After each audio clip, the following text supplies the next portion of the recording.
You're watching the best Fox 10 News in HD. You may have been out in the hot sun all day, but the heat leaves some in the dark this evening. The criminal investigation that may be launched against former Vice President Dick Cheney. Looks like the bank robber with his wallet. Oh, it's better than that. The major clue one burglar left behind.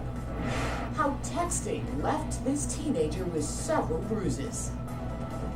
Fox 10 News starts now. Well, police kept pretty busy tonight setting up cones directing traffic after our excessive heat blew out some power around the valley. Hello everybody, that heat wave is causing sorts for all sorts of people. I'm Mark Martinez. And I'm Linda Williams. Here's the biggest problem. Obviously, it would be power outages. Alex Savage live tonight with that story. Alex? Well, these outages were essentially caused by blown transformers that just overheated because it was so hot outside. That's the word from SRP tonight. And all across the valley, folks had to suffer with no lights and, of course, no air conditioning. The big problem. At least 3 different outages that were going from Mesa to Chandler to an outage that was up near 20th Street and Camelback in Phoenix. And that meant no power for an NYPD pizza restaurant on a very busy Sunday night. You can imagine. The place had to close its doors for over an hour tonight. And people who called up trying to order a pie, well, they were out of luck. Well, there were people coming in, people still trying to come in, and we had a few of our staff members out here letting people know what was going on as they were trying to come in. Eventually, it got to the point where we had to lock the door, just because the overflow of people were trying to come in, and it was getting to be to the point where people were starting to get upset, and we didn't want that to happen. So we just had to close everything down and let them know. He says customers weren't necessarily angry, they were just more disappointed. They couldn't get their hands on some pizza. SRP says they had at least 3 outages around the valley today because of the heat. No word on exactly how many people were without power. And at this point, it sounds like they found a way to get power to everyone, and now they're planning on replacing the equipment that failed today. Live in the newsroom tonight, Alex Savage, Fox 10 News.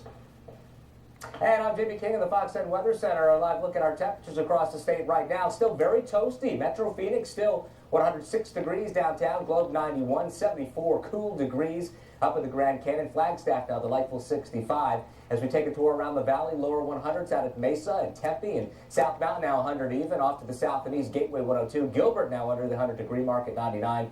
Same up at Cave Creek. Out along the west side, still some toasty temperatures out at Loop 103, 105 at Maryville, Peoria now 105 degrees. And the White Tank Mountains now at 89. Highs today across our state, 115 at Phoenix. This ties the record back in 2005 of 115 degrees. And the rest of the state, pretty warm, actually sweltering in certain locations. Rain chances on the rise and some cooler air on the way back in.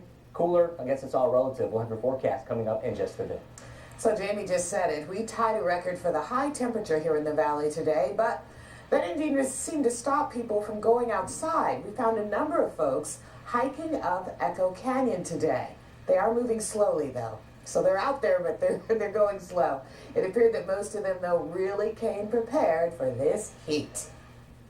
A lot of sunscreen and staying hydrated, right? We've been drinking all morning, right? Yeah. Definitely some good advice. Even with this excessive heat, there were no reports of anyone having to be rescued from the canyon today. And while some people chose to hike in this heat, some others took a little more casual approach.